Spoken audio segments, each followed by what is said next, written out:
സംസ്ഥാനത്ത് അടുത്ത 5 ദിവസം വ്യാപക മഴയ്ക്കും ഇടിമിന്നലിനും സാധ്യതയുണ്ടെന്ന് കേന്ദ്ര കാലാവസ്ഥാ നിരീക്ഷണ കേന്ദ്രം അറിയിച്ചു.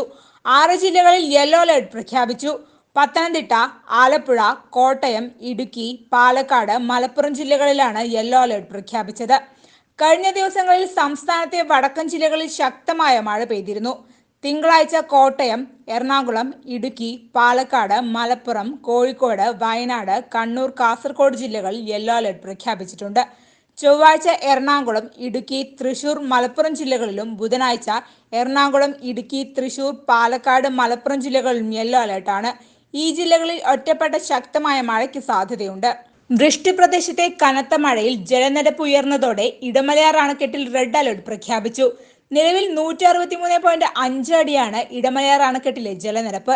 റൂൾ കർവ് പ്രകാരം ജലനിരപ്പ് 164 അടിയായാൽ അണക്കെട്ടിന്റെ ഷട്ടറുകൾ തുറക്കും. പെരിയാർ നദിയിൽ ജലനിരപ്പ് താഴ്ന്ന സ്ഥിതിയിലാണുള്ളത്. മധ്യ വടക്കൻ കേരളത്തിൽ കൂടുതൽ മഴ ലഭിക്കും.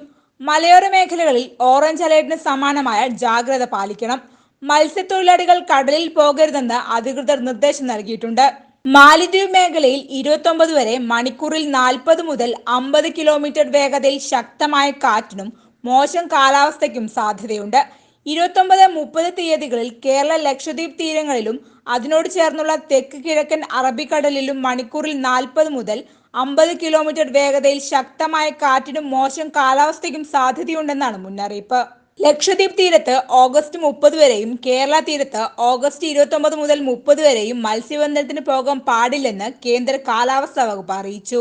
കന്യാകുമാരി തീരത്തും ഗൾഫ് ഓഫ് മാന്നാർ അതിനോട് ചേർന്നുള്ള തെക്കൻ തമിഴ്നാട് തീരം, ശ്രീലങ്കൻ തീരത്തോട് ചേർന്നുള്ള തെക്ക് പടിഞ്ഞാറൻ ബംഗാൾ ഉൾക്കടലിലും ഈ മാസം 31 വരെ മണിക്കൂറിൽ 40 മുതൽ 50 കിലോമീറ്റർ വേഗതയിൽ ശക്തമായ കാറ്റിന് സാധ്യതയുണ്ട്. കനത്ത മഴയെ തുടർന്ന് കണ്ണൂരും കോഴിക്കോടും മലവെള്ളപ്പാച്ചിൽ. സെമിനാരിക്കവലയിലാണ് മലവെള്ളപ്പാച്ചിലുണ്ടായത്. പെരിയമനത്തിൽ കനത്ത മഴയെ തുടർന്നാണ് മലവെള്ളപ്പാച്ചിലിന് കാരണമായതെന്നാണ് നിഗമനം.